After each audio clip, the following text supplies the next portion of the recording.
Iverson. It is unusual to call a prosecutor as a defense witness in any case.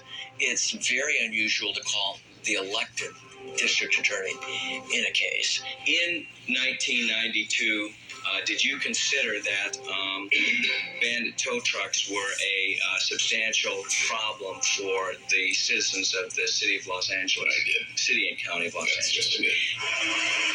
They called them bandit tow truck drivers. And there was nothing illegal about it. It was just that these were black men and that was their hustle.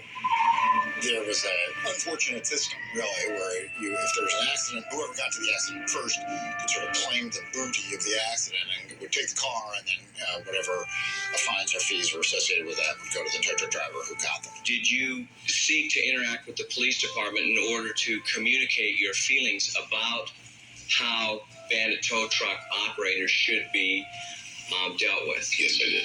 The directive of Mr. Reiner. This was operating in their headspace when they diverted their attention to Mr. Daniels and his tow truck. It was important enough so that you felt that it was necessary to put them all out of business for the safety of our citizens. That's correct. Serving these notices on the bandit tow truck drivers was to set up a situation wherein if they killed someone, your office could more easily prosecute them for murder as opposed to manslaughter. That's correct. They were out of control. And by that, what do you mean? The climax, which also brought a lot of media attention, was the death of a 12-year-old boy at 54th and Dinker. Two tow trucks were drag racing down Dinker, and at 54th rear-ended a small car with a family returning from church, killing the 12-year-old boy inside. Sometime prior to the shooting incident on July 1st, 1994, did you ever hear any statements made by Officer Iverson with regard to what he was planning to do with regard to tow trucks? Yes. What did you hear Officer Iverson say? It's time to go off and with some tow truck drivers. I believe that Doug Iverson first didn't like black folks. So let's start with that. And if you're black and a tow truck driver, then it's a double whammy. Mr. Easterling, in 1991, what was your occupation? I was a tow truck driver. Did you have a conversation with Douglas Iverson? Yes, I did.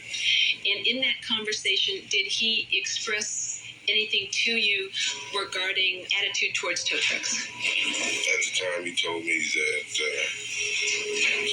inform all my friends that drive tow trucks that he was the tow truck buster and that he was going to put us out of business. Did you have occasion to come in contact with a John Daniels? Yes, I did. He asked to see my badge. I was dressed in plain clothes at the time. And as I was showing him my badge, which was on my waist, he then revved the engine of the tow truck and then took off at a high rate of speed, almost running over my feet. October 27th, 1986, were you a police officer or a sheriff's deputy? Yes. Did you have cause to arrest a John Daniels? Yes. I had my gun drawn. I stopped at the small retaining wall, and I ordered him to stop. At one point, I told him that if he did not stop, I would shoot him.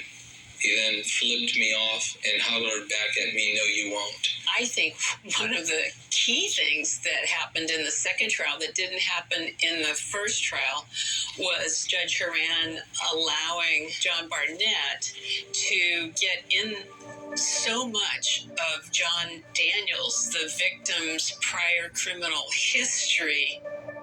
John Daniels acted in conformity with his past record. And so the inference drawn by Officer Iverson in particular is this is a dangerous person. Do you recall imparting information regarding a John Daniels? What I recall is the narrative describing something to the effect that, be careful, he carried a gun under the seat of the tow truck, that he would like to lead officers in pursuit, and then friends of his would be waiting in a particular location with video cameras trying to capture whatever incident occurred after the police stopped him. The narrative in any officer-involved shooting is to blame the person shot.